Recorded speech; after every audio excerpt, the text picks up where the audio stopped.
Pai, toma-nos mais uma vez em tuas mãos. Precisamos que o teu Espírito opere mais essa noite na nossa vida, porque queremos ter em nosso viver um reavivamento e uma reforma espiritual. Que isso possa acontecer em nossa vida hoje, em nome de Jesus. Amém. Podem se assentar.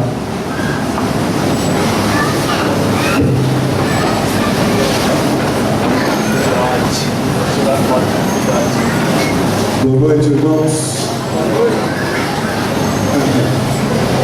Vamos tentar de novo. Boa noite, irmãos. Bom. Quero agradecer a homenagem das mulheres aqui. Quando eu vi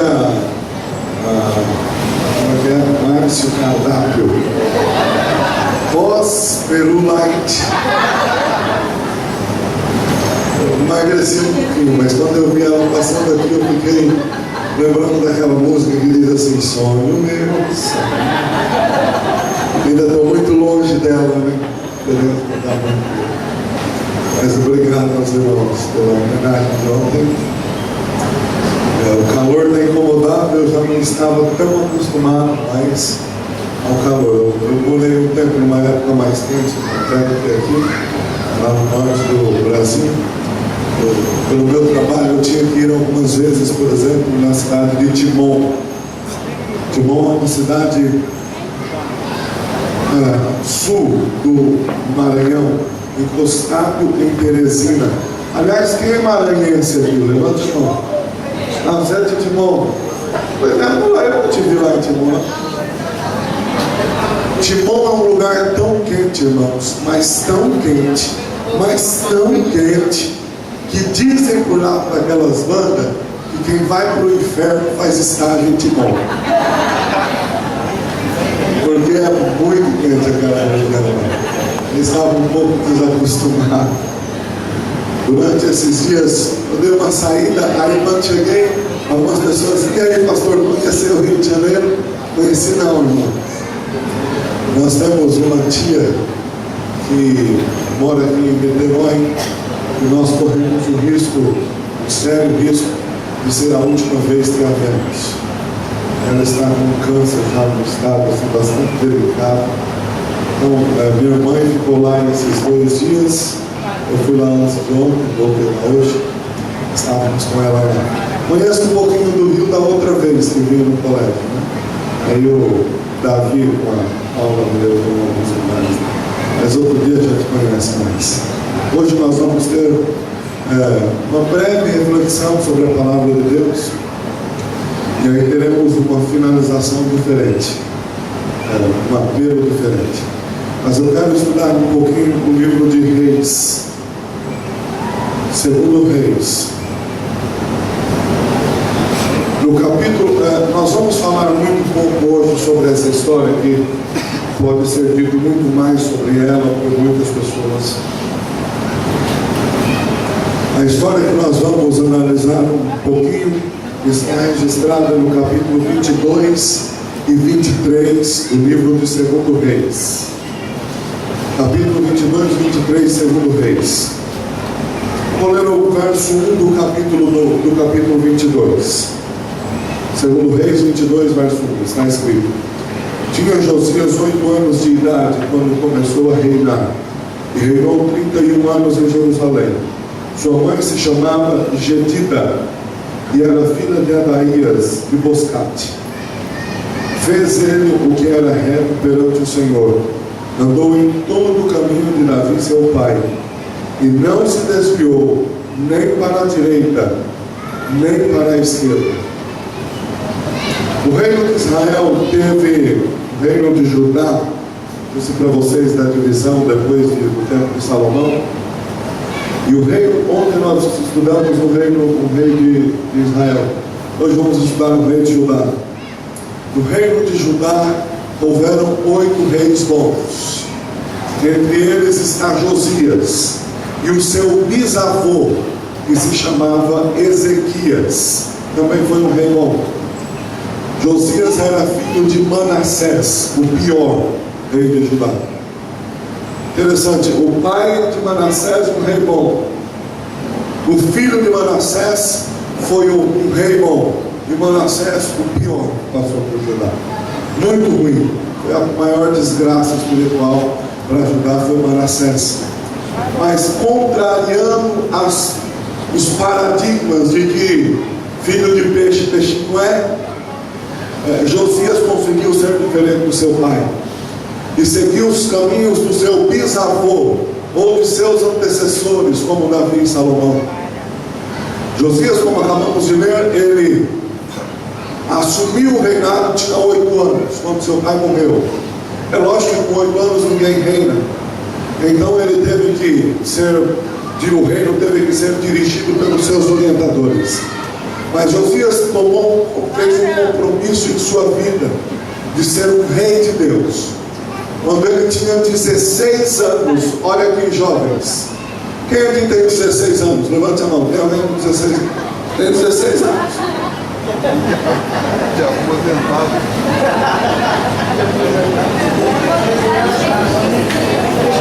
Deixa eu ver. Agora é para falar a verdade agora. Quem tem 16 anos? Levanta a mão.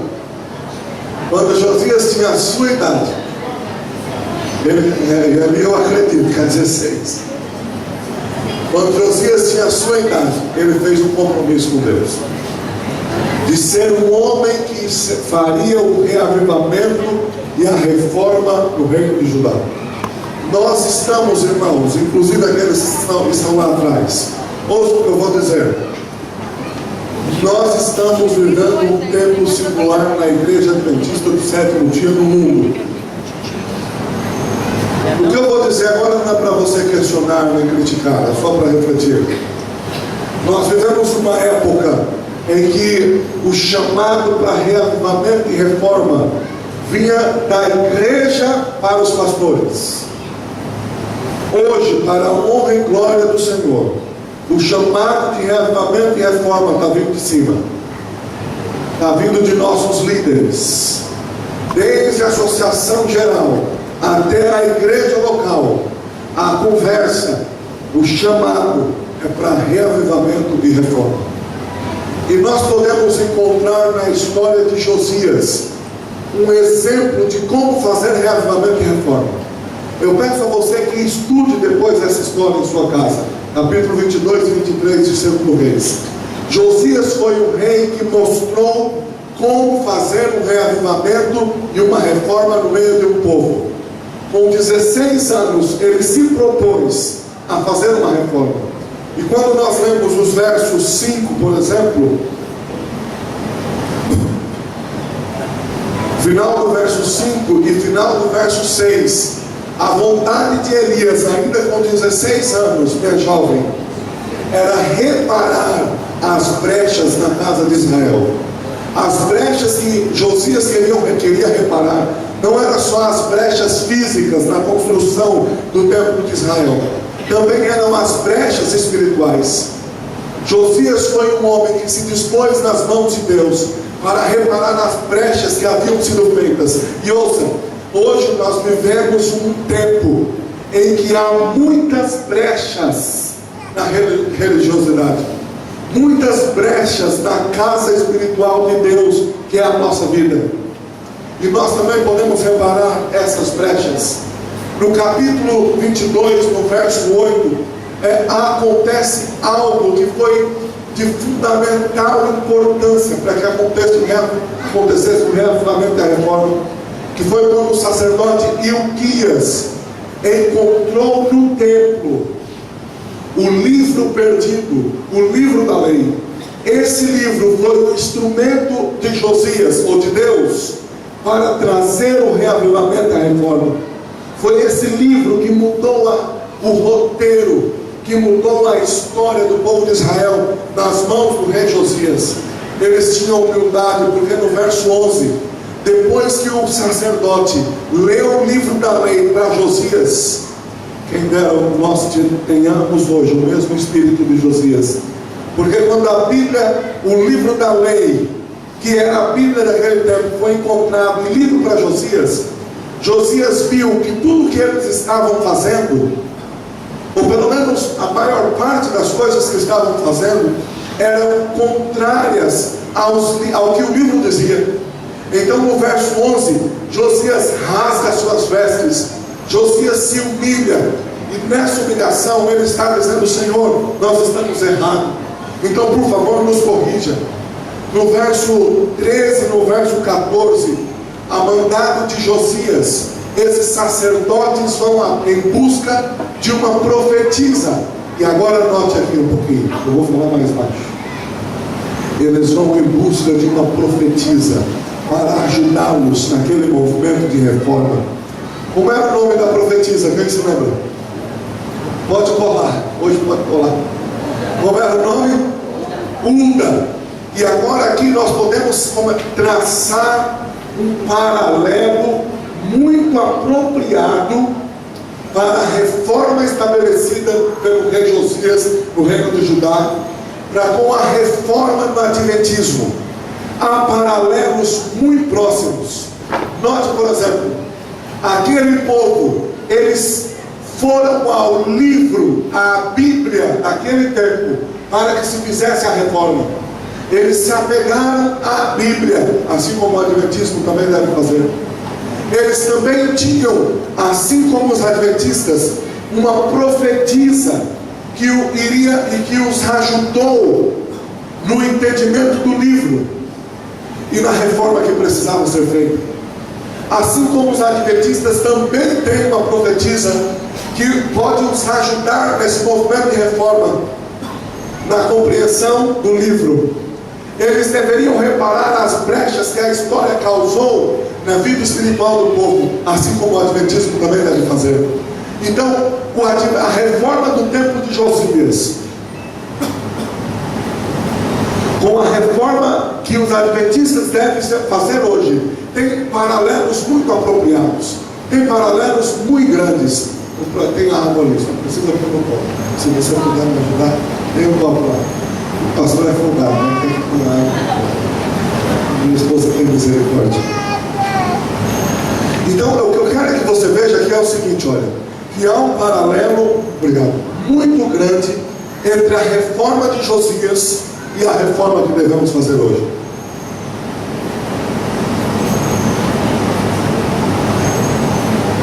E quando chegamos ao final do capítulo 22 e início do capítulo 23, no verso 2, o que Josias faz? Depois de terem consultado a profetisa, e a profetisa disse para eles se apegarem ao livro e fazerem a reforma de acordo com esse livro. Que livro era esse?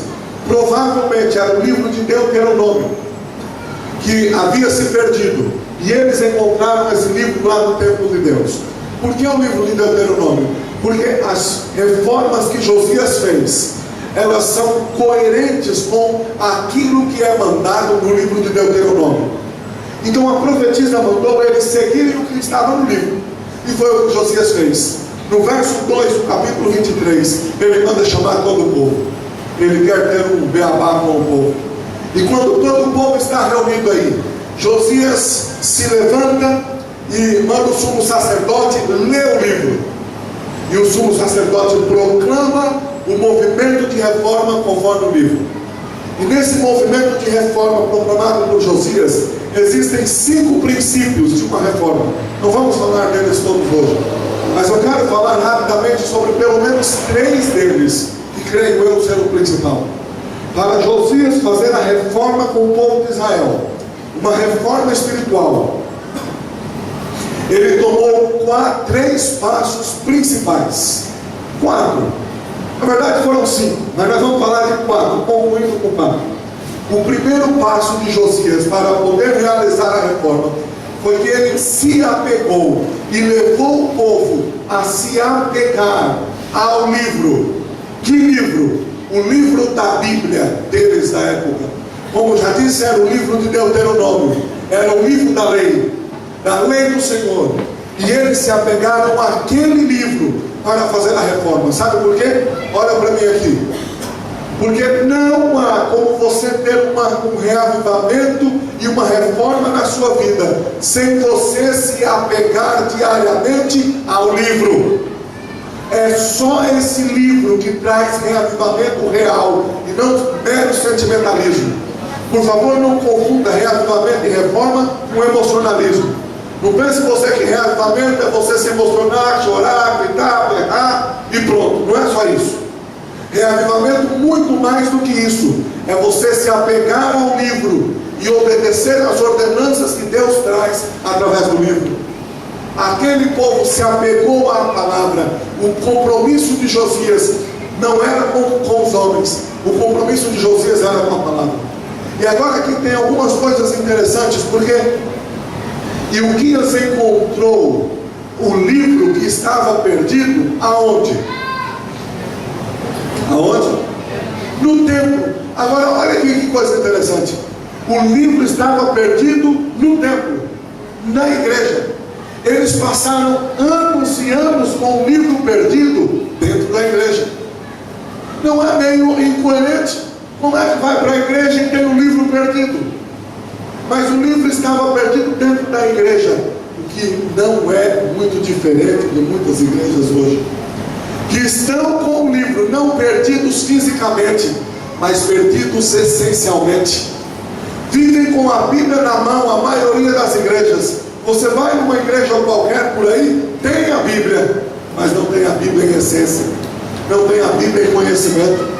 Pergunte para qualquer adventista, e eu duvido que haja um adventista que não tenha o livro, mas não tenha o conhecimento do livro.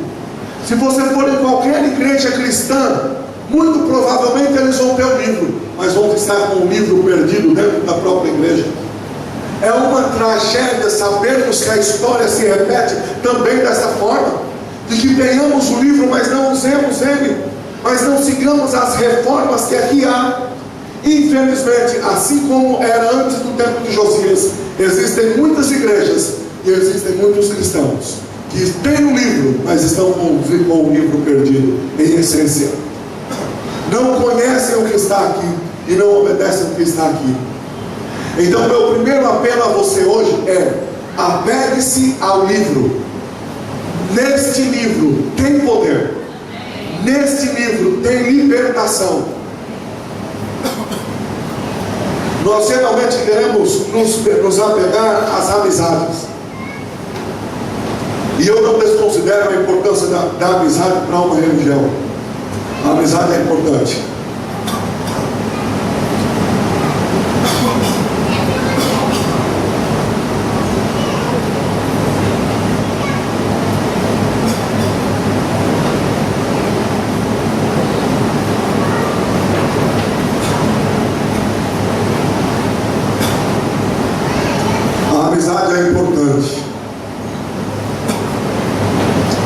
Mas a amizade não vai te levar para o céu. A Bíblia diz assim: conhecereis o quê? Não é a amizade, é a verdade. Você pode ter 1 trilhão de amigos, se não tiver o livro, está perdido. Porque é a verdade que liberta, é a verdade que salva. Quando eles consultaram a profetisa os guiou ao livro.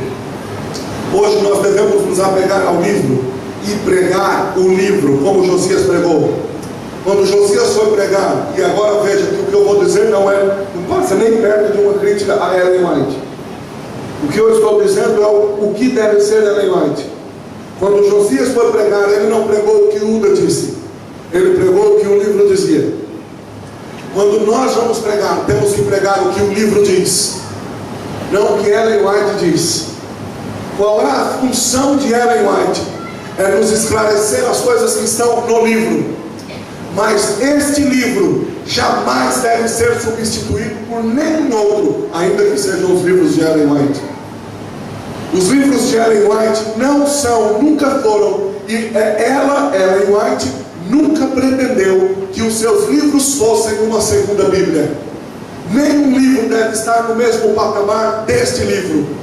Os livros de Ellen White, ela mesma os considerava como uma luz menor.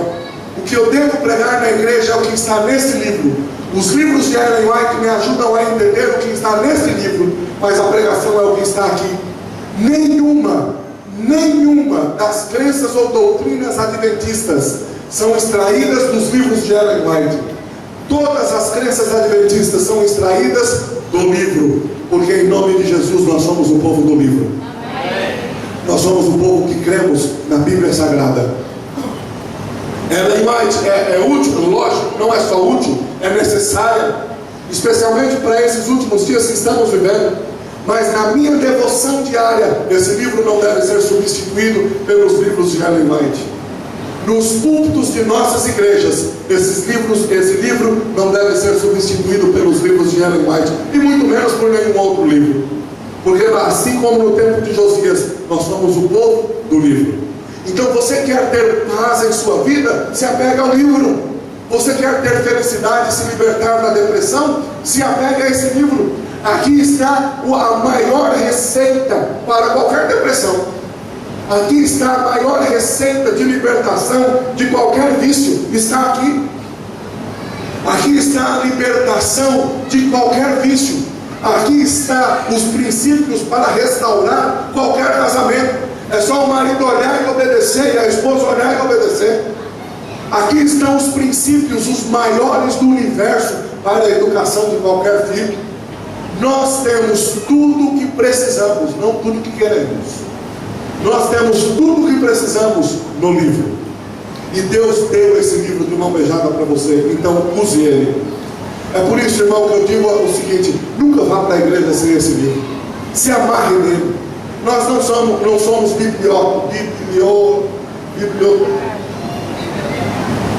é bibliotecários.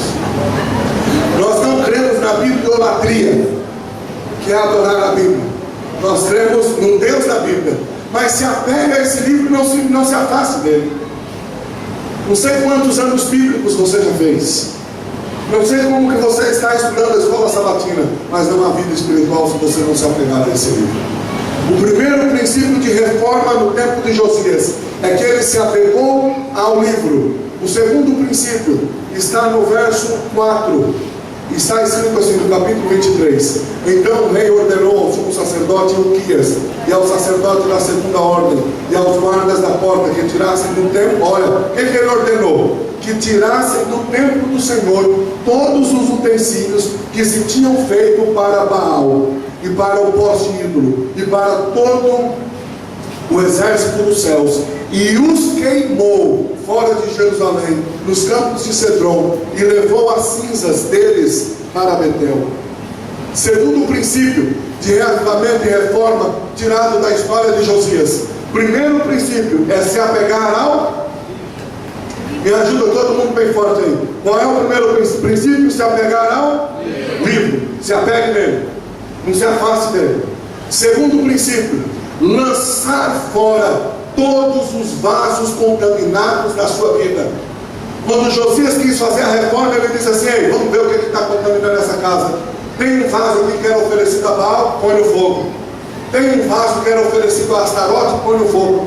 Hoje nós precisamos também pegar os vasos contaminados de nossa vida, de nossa casa, e lançar no fogo. Eu não estou falando de coisas meramente subjetivas. Eu estou falando de coisas objetivas. É você pegar os vasos de adoração ao demônio de sua casa, de sua vida, e literalmente dizendo: queimar. Pastor, o que você está dizendo? O que eu estou dizendo é assim: aqueles DVDs que você tem na sua casa e não presta porque te colocam perto do diabo, põe no fogo. Aqueles filmes que tem lá e só você pode assistir, porque você não tem coragem de convidar Jesus para assistir com você, põe no fogo. O que eu estou dizendo, irmãos, é assim: hoje o maior templo de Deus é a nossa vida. E o segundo maior templo de Deus hoje qual é? Qual é? Não, qual é? Hã? Nossa casa, nosso lar. E na igreja também, lógico. Mas o que eu estou dizendo é você pegar esses vasos de lá. Por favor, jogue isso fora. Não deixe na gaveta dizendo: não vou usar mais, vou deixar aquele negócio ali. Uma certa vez eu estava fazendo uma semana de oração em Minas Gerais, em Uberlândia. Semana de oração jovem. E aí a história também era reavivamento e reforma. E colocamos uma caixa bem grande daquela, sabe aquelas caixas de fogão? colocamos uma caixa bonita, os irmãos enfeitaram a caixa e tal, colocaram lá na frente. E durante todos os dias, na semana de oração, eu apelava aos jovens para trazer o que emprestava que tinha na casa deles e colocar dentro daquela caixa, porque no final nós iríamos queimar naquela caixa. E aí eu nem olhava o que tinha lá dentro, só fui olhar na sexta-feira. Quando eu fui olhar, olha, a semana de oração era para a igreja adventista, para os nossos jovens, para a nossa igreja.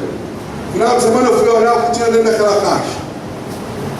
A caixa estava cheia, mas tinha muita coisa lá. Sabe o que tinha lá dentro? Revista Playboy dos jovens adventistas. E tinha lá dentro filmes pornográficos, filmes desses de uma violência extrema. Que tinha lá dentro, até maconha tinha lá dentro daquela caixa. E mais umas DVDs desses metaleiros, desses rock pesado que tinha lá dentro. Tinha um monte de coisa que não prestava. Naquele dia eu louvei a Deus porque os nossos jovens estavam colocando tudo fora. Isso é lançar os vasos fora, os vasos contaminados fora. Se você quer passar por um reavivamento e reforma, você precisa se livrar disso aí. Ah, pastor, mas eu tenho aquele DVDzinho lá de música que eu gosto de ouvir. Irmão, eu não sou assim radical não. Mas para que você vai ouvir aquele treco se você tem coisa boa na igreja para ouvir? Para que você vai ouvir essas músicas de rock que tem por aí, se Deus tem música santa para colocar no teu coração? Para que você vai perder 4 horas, 2 horas? Hoje dizem por aí que o brasileiro passa 5 horas por dia na frente de uma televisão. Misericórdia, o que é isso? Por isso que a gente está uma nação extremamente, uma cultura extremamente reduzida. Se liberte dessas coisas. Já assistiram o filme Prova de Fogo? Já ou não? Um bom filme, a gente passa até nas conferências que põe por aí. Sabe uma das coisas assim, a coisa que mais me chamou a atenção naquele filme? Foi quando o marido da mulher, só pode ser bem o marido da mulher, ele, não sei se você assistiu, quem já assistiu esse filme? Levanta a mão aí para ver. O que me chama a atenção ali é quando esse marido, que subentende-se era viciado em pornografia na internet, me chamou, quando ele teve esse insight, esse desejo de passar por um reavivamento de reforma. Lembra que ele fez com o computador? Eu quase soltei fogos quando eu assisti aquele negócio. Ele pegou um bastão de beisebol. Você se lembra disso? Pegou um bastão de beisebol, levou o computador lá para fora e toma no computador. E depois jogou o computador no lixo. O que ele estava fazendo, irmãos? O computador é pecaminoso? Não, mas era o computador que estava levando ele para o buraco. Então ele disse, eu vou jogar esse negócio fora. O que é isso? É tirar os vasos contaminados de sua casa. Eu não estou dizendo para você pegar o computador de sua casa e jogar fora. Mas se for necessário, jogue. Você entende? Se você não consegue mexer naquele negócio sem ceder à tentação de pornografia que tem ali, joga esse maldito fora. Jesus disse assim, que era melhor a gente tirar um olho fora ou cortar uma mão do que levar essa mão ao pecado. Lembra da história de Jesus? Então, se era melhor cortar uma mão, imagina o computador. Isso é lançar os vasos fora. Agora, qual é o grande problema nosso? É que nós queremos viver de reavivamento e reforma só porque acontece na igreja sábado, e aqueles que ainda vão domingo e quarta, e viver daquele lá. Mas ele passa, em média, umas 4 horas de culto por semana, e o resto das horas da semana passa ouvindo rock, brega, pagode, assistindo isso, assistindo aquilo. Aí na hora de culto acha que vai lá e vai resolver. Não vai. Reavivamento e reforma é lançar fora os vasos contaminados. Vocês não estão em casa e nem eu tenho uma caixa aqui. Mas olha para mim agora. Pense bem o que é na sua casa que é um vaso contaminado, que te afasta de Deus. O que é? São CDs de músicas? Ou é o computador? Ou é DVD? O que é? Pega esse negócio tudo quando chegar na sua casa e põe fogo. Queima. Se livra disso. E aí Deus vai poder. Não é só uma questão de abrir o coração, é de você ter mais tempo para se dedicar a Deus. Segundo princípio de um reavivamento e reforma é lançar fora os vasos contaminados. Terceiro princípio, ainda no capítulo 23, agora no verso 13.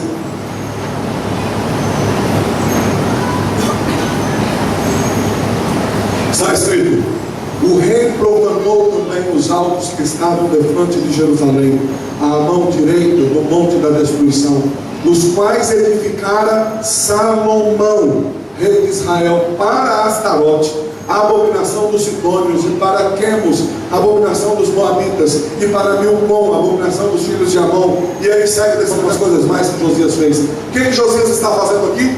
Ele está rompendo com a prática do mal.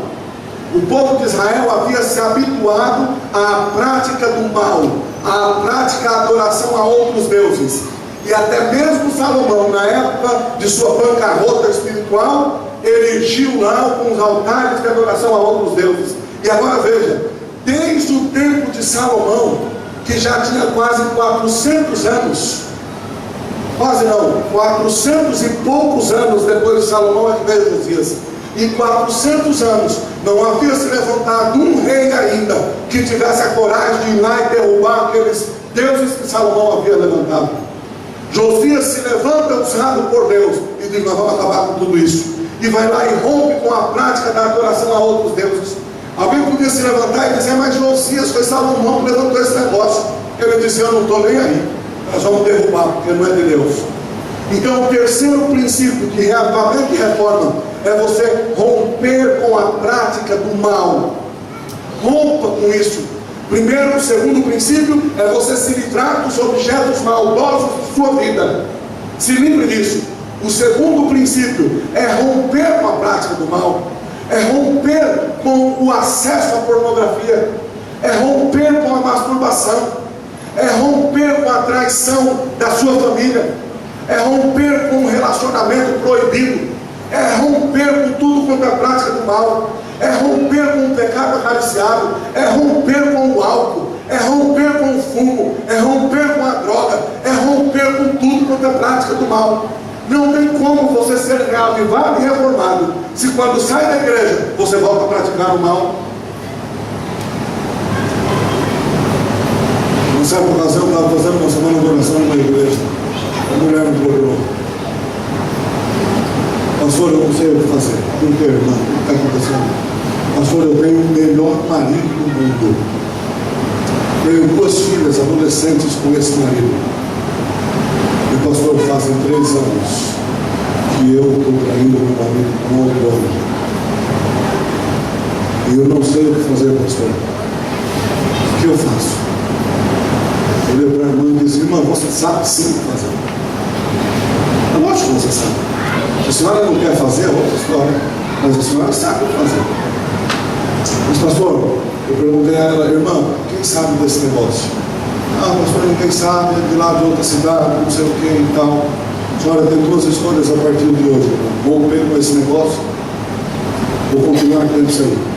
Agora, se a senhora for continuar tendo isso aí, eu vou ter que tomar algumas providências. Mas por favor, a senhora precisa abandonar isso aí. E as pessoas vivem assim, achando que vão para o céu na prática do mal. É bem verdade que somos pecadores. Agora, é diferente você pecar e você viver no pecado. Concorda comigo ou não? Concorda ou não? É diferente. Agora nós estamos vivendo uma época lá vontade que achamos que Deus vai se conformar com a minha prática do mal. Nós praticamos o mal há tanto tempo que achamos que vivemos assim: ah, Deus já aceita, Deus entende que eu não posso me livrar disso mesmo. É lógico que você pode. Deus disse que não vem tentação sobre você que você não possa suportá-la. Deus disse: resistir ao diabo, e ele vai fazer o quê? Ele vai fugir de vocês.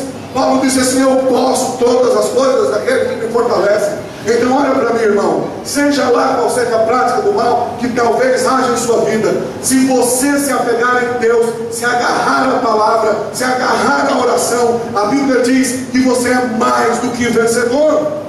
Então se a parte da prática do mal, seja ela qual for, não fique pensando você que a misericórdia de Deus é tão grande que vai aceitar você com a prática do mal. Não vai, a misericórdia de Deus é grande, mas Ele não tem como salvar alguém que não se arrepende de seus pecados e não os abandona. Josias disse: vamos romper com isso aí. E ele rompeu com a prática do mal. E o reavivamento e a reforma de Josias foi de norte a sul de seu país. Então, 3 princípios de reavivamento e reforma. Qual é o primeiro princípio? Bem forte. Qual é o primeiro princípio?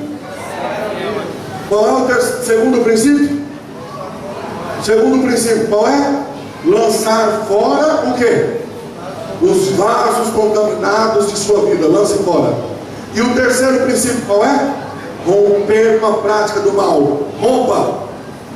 Se de repente eu estou pregando hoje para alguém que está com uma prática do mal, que envolve pessoas, quem sabe estou pregando para um jovem que anda na promiscuidade do relacionamento sexual libertino, ou talvez esteja pregando para um marido ou esposa que anda tendo um segundo caso. Querido, aproveite que ninguém sabe, se liberta desse negócio e entrega a tua vida a Deus antes que seja tarde demais. Qual é o quarto princípio que quero terminar com ele? Veja o que aconteceu. Josias fez tudo o que tinha que fazer, do jeito que tinha que fazer. Ele fez tudo o que Deus mandava fazer. Mas no verso 26, do capítulo 23, diz assim: nada obstante, o Senhor não está dizendo aqui. Josias fez tudo isso, e a sua história quase que termina dizendo assim: não obstante, no entanto, todavia, tudo que Josias fez não adiantou. Por quê? Porque já era tarde demais.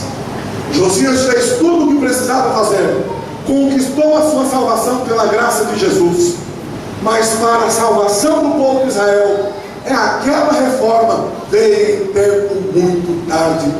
Já havia passado o tempo de eles fazerem esse reforma. Não obstante tudo que Josias fez, já era tarde. Deus não desistiu do furor da sua ira, retirou a mão da proteção, e o povo de Judá foram escravizados pelos babilônios. E o próprio Josias, pouco depois disso, é morto de graça numa guerra com o povo do Egito. Você entende? Josias fez tudo o que precisava fazer, mas já era tarde. Não teve mais jeito. O tempo de misericórdia havia se passado. Sabe qual é a grande miséria do ser humano? É que o ser humano muitas vezes deixa para tomar as providências que precisam ser tomadas quando não tem mais jeito. Um marido deixa para consertar o casamento quando o casamento se acabou. Ou a esposa deixa para conquistar o marido quando o marido já tem outro. Ou um jovem deixa para cuidar de sua saúde quando já está tomado pela AIDS ou por alguma outra doença. Ou um viciado no fumo deixa para largar o fumo quando a sua vida já está comprometida pelo câncer. E miseravelmente muitos deixarão para pensar em Deus quando a porta da graça já estiver sendo fechada. Eu quero que hoje você aprenda com a história de Josias, porque hoje ainda há tempo de misericórdia para mim e para você. Hoje ainda não é tarde. Se passarmos por esse momento de reavivamento e reforma, Deus nos aceitará e nos levará para o mar de vida pela graça do seu Filho Jesus. Mas é necessário aceitar o tempo que é oportuno, que é o tempo da misericórdia. Uma das minhas experiências mais tristes como pastor foi quando eu tive que visitar o irmão Lázaro em Belém do Pará. O irmão Lázaro era membro da minha igreja, um dos bons diáconos da minha igreja. Era um domingo, 11h30 da noite. Uma irmã da igreja me ligou. E quando o irmão liga tarde assim, você já sabe que não é muito bom. A irmã me ligou e disse: pastor, aconteceu uma tragédia. E eu digo: o que é, irmã? Pastor, nessa tarde assassinaram o filho do irmão Lázaro lá na feira da cidade. E o irmão Lázaro já era um homem de muita idade e já havia sofrido alguns ataques cardíacos. E agora ninguém tinha falado para ele que o filho tinha sido assassinado, com medo de que ele tivesse um outro ataque cardíaco, que o risco era muito grande, pela idade e pelos ataques que ele já havia tido antes. E a irmã liga para o bendito do pastor, dizendo: pastor, essa missão é tua, vai lá dizer para ele. E a missão é minha mesmo. Fui ser pastor, meu pai dizia: voltou no jegue, vai de trote. Vai nessa. Fui visitar o irmão Lázaro, antes fui me inteirar da história. Quem era o filho do irmão Lázaro? Era um adventista que estava desviado. Um garoto que cresceu no arraial de Deus, que cresceu conhecendo os mandamentos do Senhor. Mas quando chegou na época aí, da adolescência e juventude, foi iludido pelas luzes do mundo. Ó jovem, olha para mim, de 16 anos, de 15 anos, de 14, de 19, de 20, de 30, olha para mim. Não se deixe levar pelas luzes do mundo. Você não sabe como o diabo é craque em enganar os jovens. Você não faz ideia. Esse jovem caiu nas armadilhas do diabo e caiu na padernagem, caiu nas gandaias e curtia as baladas. Começou a mexer com droga, começou a usar droga e a vender o que tinha em casa para usar as drogas. Como o pai deu um chega para lá no filho, tentando salvar o filho, não deixou mais o filho vender nada do que tinha em casa. E o problema agora é que o filho tinha usado drogas e não tinha pago. Então naquele domingo, na feira daquele bairro que se chama Cabanagem, em Belém, os traficantes andando pela feira viram o filho do irmão Lázaro, que devia drogas para eles, e não deu outra. Pegaram uma arma, deram um tiro na cabeça dele, 2 tiros na cabeça e mais uma porção de tiros pelo seu corpo. O jovem não chegou no hospital, está morto. Mas o que estavam dizendo para o pai agora, que era um adventista fiel? Estavam dizendo para o pai que o filho tinha sofrido um acidente, que estava no hospital, mas que ia ficar bem. Para o pai não deu um ataque e morrer. E agora, meia-noite, vai lá o pastor para desmentir os que tinham mentido. E para dizer a verdade para o pai. Sentei do lado do irmão Lázaro. Quando o irmão Lázaro me viu, um homem assim, de uma inocência que você não faz ideia. Sentei do Lázaro, do irmão Lázaro, e disse: irmão Lázaro, eu vim me visitar pelo que aconteceu com seu filho. Ele disse: pastor, eu estou sabendo. Eu estou achando meio estranho porque meu filho ainda não chegou no hospital, mas ele vai ficar bem, né, pastor? Estou sabendo que ele vai ficar bem. Disseram que ele sofreu um acidente aí na feira, foi para o hospital, mas ele já está voltando. Meu filho vai ficar bem, né, pastor? Que maravilha. E eu tentando ir aqui, tentando ir lá, falando do filho dele, e ele me contando a história do filho dele, e dizendo: pastor, a minha maior esperança é ver o meu filho de volta na nossa igreja. Pastor, como eu oro todo dia para aquele garoto esteja na minha igreja. Como é que eu ia dizer para esse homem que o filho dele estava morto? E eu fiquei indo lá, passei 1h30 conversando, para ir tentando amenizar. Num determinado momento eu disse para o irmão Lázaro, o acidente foi mais grave. Pastor, como foi? Irmão Lázaro, seu filho está no hospital. Mexeram com seu filho. Pastor, eu sei que ele está no hospital, mas ele vai ficar bom. Depois de quase 1 hora, eu disse, 1h30 até o final da conversa. Depois de quase 1 hora, eu disse para ele: irmão Lázaro, a verdade é que o seu filho levou alguns tiros. É mesmo, pastor? Irmão Lázaro, ele levou alguns tiros. Pastor, mas meu filho é forte. Meu filho é muito forte, ele vai estar em casa logo, logo. Não se preocupa, pastor. Meu filho vai estar em casa logo, logo. Os irmãos aí já disseram que ele está se recuperando, muito logo ele vai estar aqui. Depois de mais uns 10 minutos, irmão Lázaro, seu filho levou 2 tiros na cabeça. Na cabeça, pastor? Irmão Lázaro. Pastor, mas que bom, né? Que os irmãos falaram que ele vai ficar bom, vai chegar logo. Então ele vai se recuperar. Irmão, você não sabe como isso dói no coração do pastor. Você não faz ideia. Fique imaginando com o meu filho e aquele homem de uns 70 e tantos anos ficar me dizendo: pastor, meu filho vai voltar para a nossa igreja. Meu filho vai estar conosco lá de novo. Aí chegou um momento que eu não tinha mais para onde fugir. Segurei o ombro do irmão Lázaro e disse: irmão Lázaro, o senhor sabe o que aconteceu com seu filho. Seu filho não vai voltar. O senhor sabe que seu filho está morto. O Lázaro olhou para mim, tirou os seus óculos, caiu a cabeça no meu ombro e começou a chorar. Ele chorava, eu de lá, e ele chorando. E chorava como uma criança, desesperadamente. Chorava, soluçava.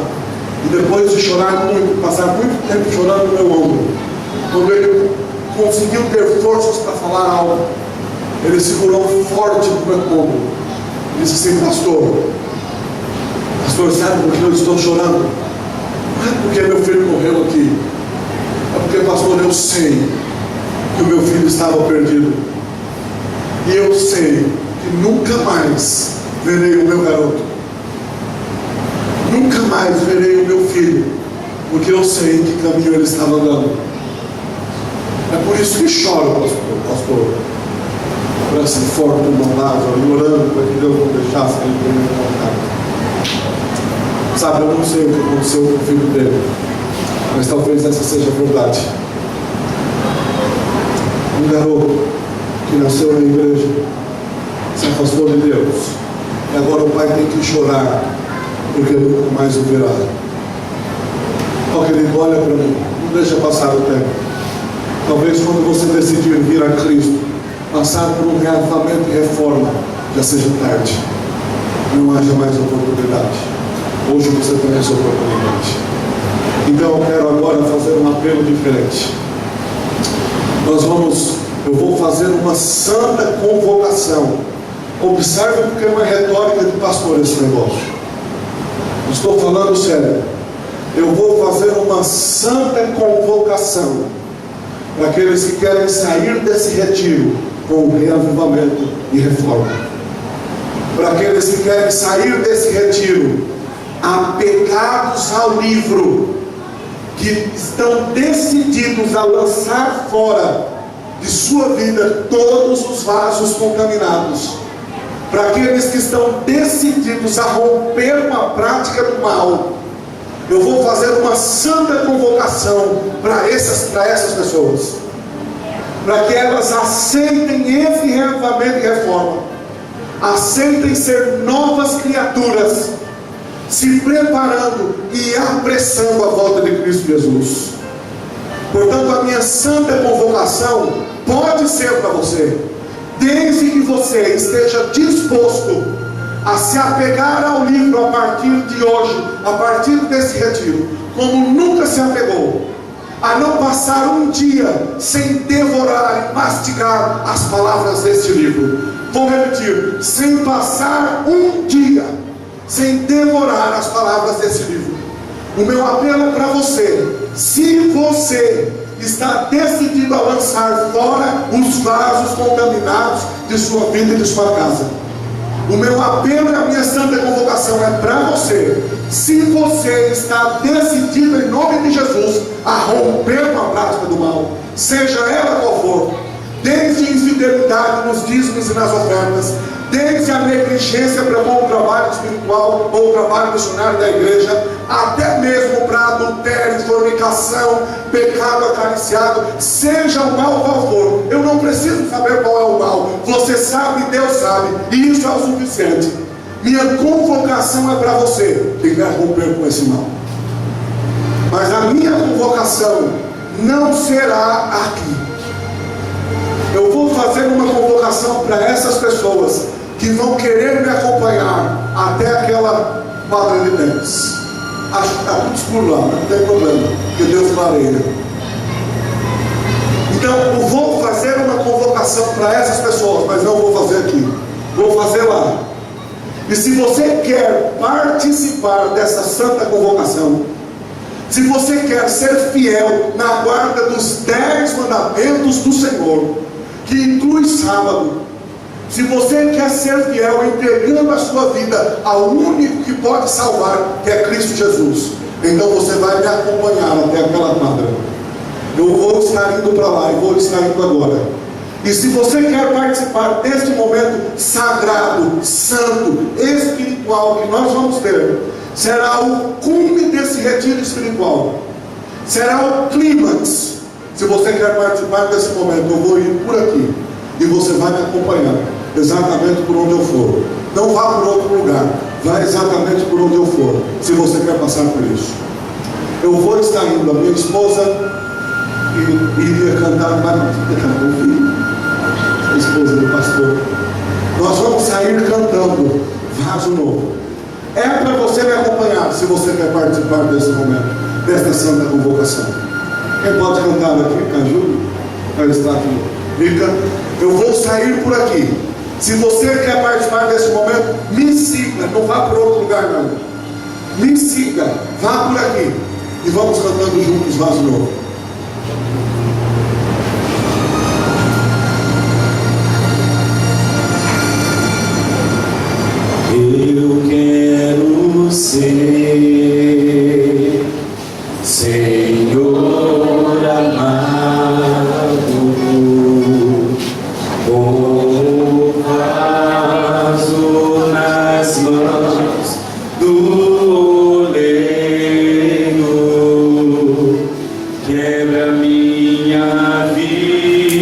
vida e faz-a de novo.